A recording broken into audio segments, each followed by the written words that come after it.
So just pick one of these, what you think that fits for your blocks. I will select hit block 1 for the small blocks and hit block 2 for the bigger blocks. So I will show it in a minute again. So when you assigned both components to the entity, then we save and collapse the prefab again. So when we click on the open prefab, we have here save as prefab and collapse.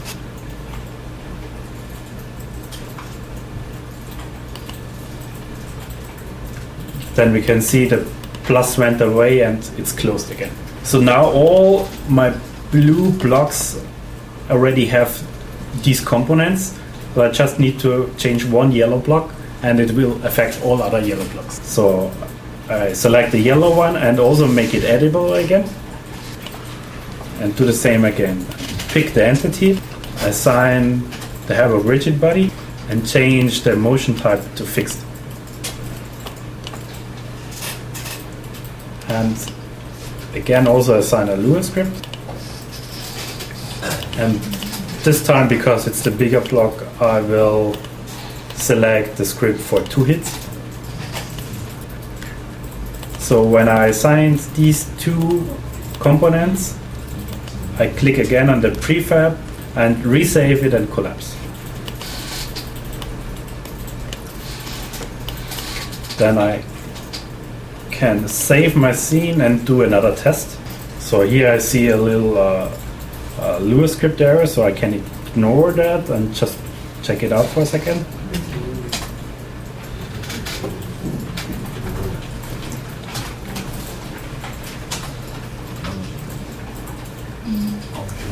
Oh yeah, I just found out I need one more script in order to make it work.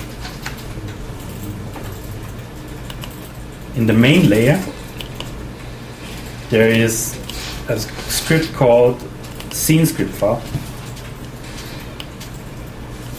Here, select browse file again and select the scene script.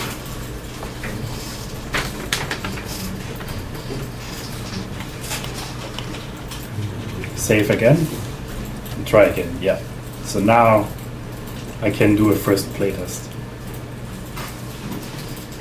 Of course, we still miss the part for detecting when the ball misses it, but we're already very close to the complete game. So I think maybe we still need to change or fix some settings with the prefabs on everybody's PC. So if you need help, just raise your hand.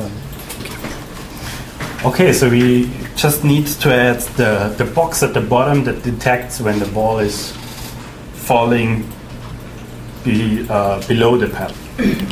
And for this, we are again using a trigger box. So I switch to my player layer and drag in a trigger box. And I now just define an area where I think, okay, if the ball is inside this area, then the ball, missed the pedal.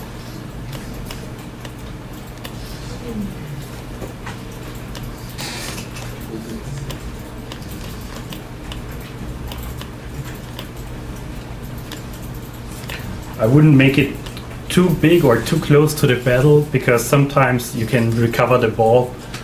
So leave a little distance here.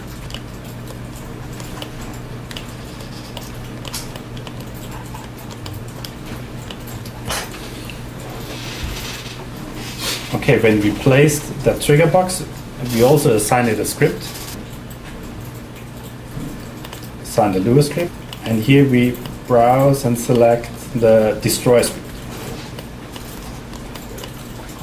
And when I now play the game, it should detect when the ball is getting inside the trigger box. Sorry, I forgot the flags. So here again we have to change the flags, but this time just use all entities because I was not configuring the script to observe the entities. So this time please use all entities. Okay, let's try that. And in case the ball does not reset in the right position for you, we have to change the script again because the position where the ball resets is coded in the script. So we go to the scripting layout, and here we have the destroy script. And you can see that here we have a position, and that's the position where it resets the ball. So the easiest way to make that match with your current position is to click the ball, and here just look the positions up. So it's 400, 890 and 210.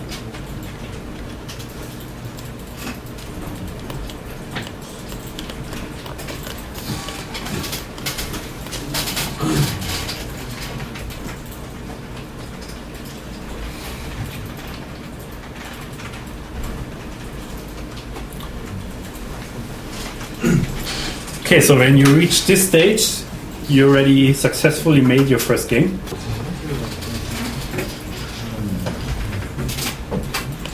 I will skip the polishing for now because I really like to try that you can deploy your game to the devices. So first we try to make a working game for everybody, and then we try to push it on your Android. Okay, so we try to fix the game so that it's basically working. So yeah.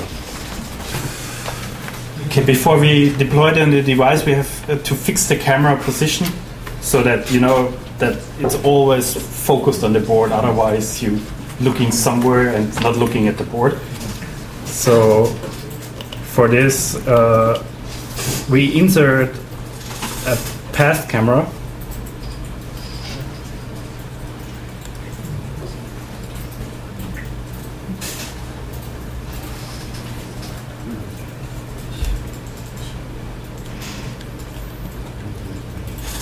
And also a path, and from that path I'm deleting 2 nodes because we just need 2 points, one point where we are standing and the other point where we are looking at. So I position node 0 where my camera will be, so my camera should stand somewhere here, and I like to look into the center of my board, so I'm moving the second node, node 1, somewhere into the center of my board.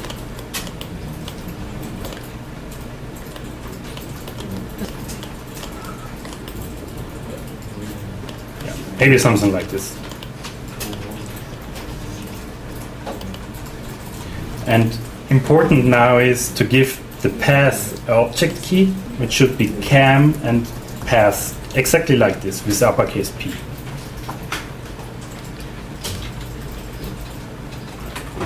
And for our path camera, we assign a script I prepared. You can find it in the configs folder. So this will automatically fix my camera when we start it on the Android so that it's looking at our board. So save it again, and